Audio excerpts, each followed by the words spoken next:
بسم الله الرحمن الرحيم. الحمد لله رب العالمين والعاقبة للمتقين ولا عدوان إلا على الظالمين، وصلى الله وسلم على نبينا محمد وعلى آله وصحبه أجمعين. إخوة الأعزاء، السلام عليكم ورحمة الله وبركاته.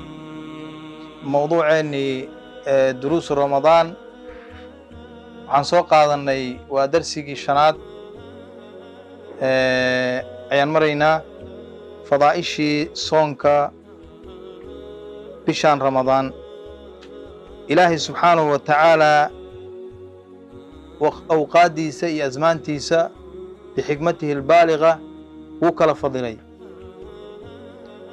arlada wuu kala fadilay, dhulkaan aan ku soconno Ilaahay subxaanahu wa tacaala wuu kala fadilay, basharka bini aadanku abuuray wuu kala fadilay, bilihiisana Ilaahay wuu kala fadilay subxaanahu wa tacaala. xataa habeenada bisha ramadaan ayuu Ilaahay kala fadilay subxaanahu wa tacaala. وحيابها ومن هذه الفضائل والخصائص التي اختص بها الشهر رمضان المبارك، وحيابها إلهي سبحانه وتعالى وبشان رمضان ومارتي بلاها كلا كقدورتي وكقفضلي وحاكمده إن إلهي سبحانه وتعالى الباب الجنة إنه إلهي فرايو سبحانه وتعالى، والشهر الذي تفتح فيه أبواب الجنة، albaabada jannada inuu Ilaahay furayo. bilaha kale bil la yiri ma jirto, albaaba ayaa la furayaa jannada albaabadeeda, albaabada jannada ayaa la furayaa.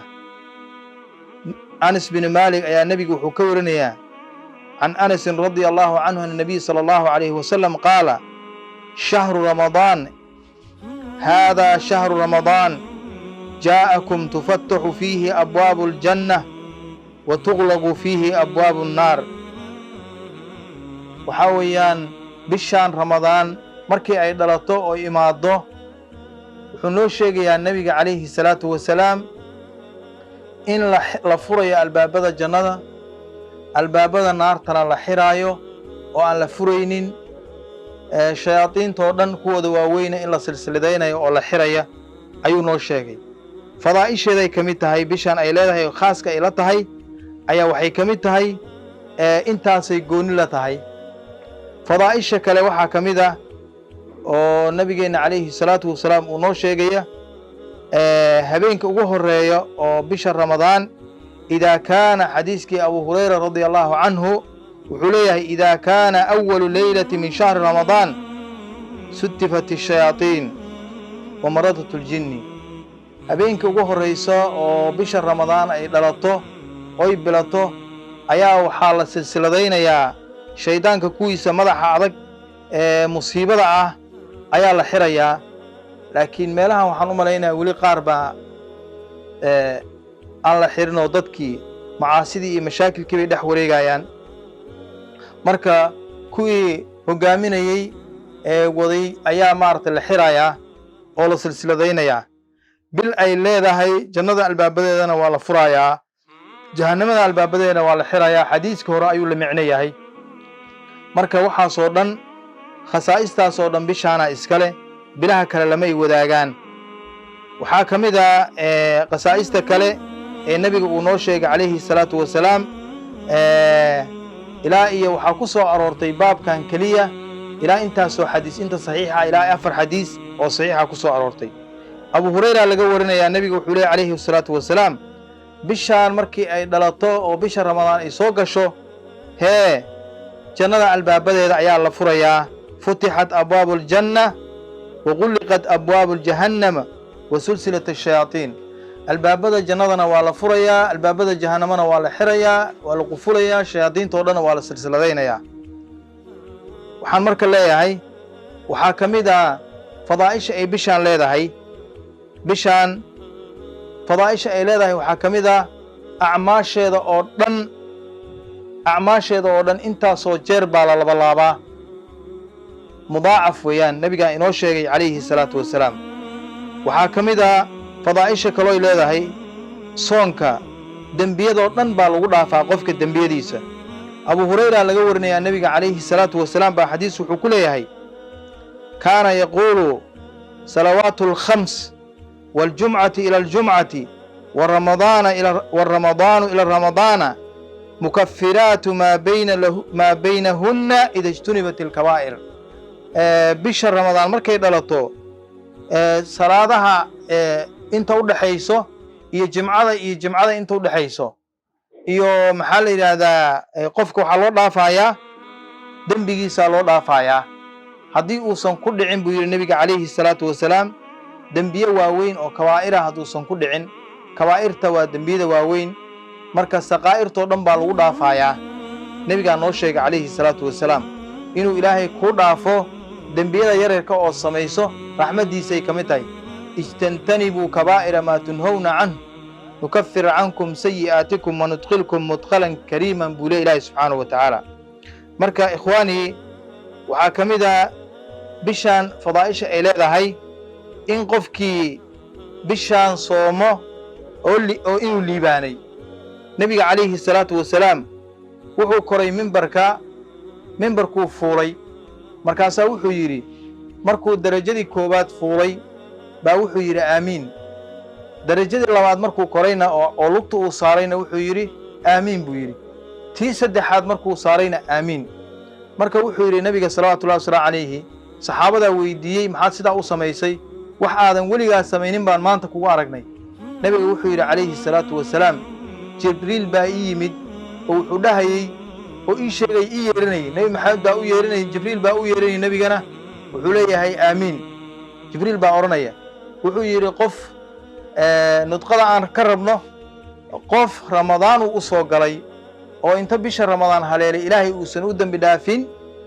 naarta allah ku fogeeya bu'ida man atraka ramadaan falam yughfir lah qof ramadaan bishaan intay u soo gashay aan ka faa'iideysanin ilaahay subhanahu wa ta'ala naarta ku fogeeyo marka waxa isaga daba duceynaya dhahaya aamin ka dhahaya waa nabiga kaleeyhi salaatu wasalaam iyo jibriil weeyaan iyo جبريل ويان مضاعف ويان يعني بشان وح الله لا وحي عمل الله سمينا ومضاعف سان سو شيغني نبي وحي عليه الصلاه والسلام عمردا رمضان كلا سميو حديث عبد الله بن عباس قفكي سو عمريستا بالرمضان waxay u dhigantaa buu nabiga kaleeyhi salaatu wasalaam xaj bay u dhigantaa تعدل الحج buu nabiga kaleeyhi salaatu wasalaam xajatan حج bay u dhigantaa umrada ramadaanka ah xaj bay u dhigantaa thawaabta ay leedahay iyo ajirka ay leedahay marka halka waxaad ka garanaysaa bilaha kale waxaysan lahayn inay leedahay oo amalka la sameeyo bisha ramadaan ay tahay mudaacaf inta soo jeer ilaahay uu laba laabay subhanahu wa ta'ala waxa kamida bishan khasaa'isteeda iyo waxyaabaha iyo fadaaisha ay leedahay waxa kamida waa bishii ilaahay subhanahu wa ta'ala quraanka uu soo dejiyay quraankan أنا أخرسنه إلهي أسودجي سبحانه وتعالى ولذلك إلهي وحليه سبحانه وتعالى شهر رمضان الذي أنزل فيه القرآن شهر رمضان الذي أنزل فيه شعبان لمدهن محرمنا لمدهن وحال يريد الحج لمدهن شهر رمضان الذي أنزل فيه القرآن قرآن كبشي لسودجي ويان سيلو سودجي وحال كيني هل كان بيت العزة wala waxay yiraahdeen nabiga lagu soo dejiyo ayad ugu horeysay nabiga markii ku soo degaysay waxa weeyaan ramadaan bay ahayd maya waxa la yiri quraanka markii la keenay halkan baytul izza la keenay ee la soo dhaway kacbada korkeeda la keenay